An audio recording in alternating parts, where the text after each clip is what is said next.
జీవితంలో సంఘర్షణ వస్తుంది, కోపం పెరుగుతుంది, మాటలు పదునుగా మారతాయి మరియు కోపం కలహపు భాగస్వామిని వెతుకుతుంది.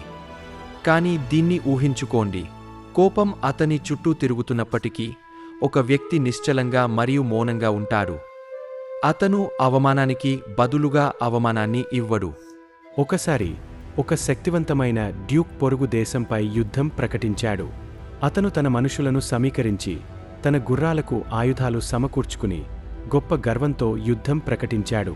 యుద్ధ జంకా మోగింది. సైనికులు కవాతు చేశారు. ప్రతిఘటన, కోపం, కత్తుల ఘర్షణను ఆశించారు.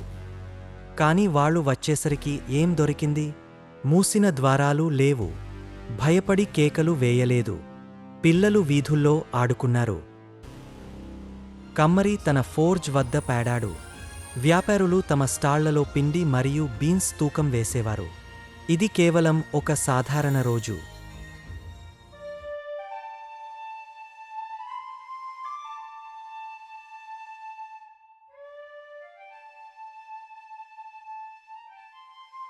అయోమయంగా ఉన్న ఒక సైనికుడు, శత్రువు ఎక్కడా అని అరిచాడు.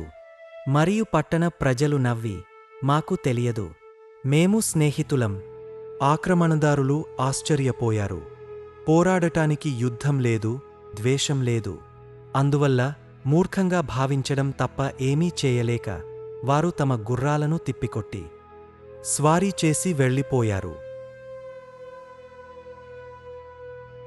మనం సంఘర్షణ నుండి తప్పించుకునే మార్గం ఇదే. మంచి తిరిగి వచ్చిన చోట చెడు వృద్ధి చెందదు. కోపం ప్రశాంతంగా ఉన్నప్పుడు దాని అంచుని కోల్పోతుంది. స్పర్జన్ చెప్పినట్లుగా, చెడ్డవాడి వృత్తి పోయింది. కాబట్టి తదుపరిసారి కలహాలు మీ దారికి వచ్చినప్పుడు నిశ్శబ్దమైన ఆత్మ మరియు ప్రశాంతమైన హృదయం, గొప్ప రక్షణను ప్రయత్నించండి.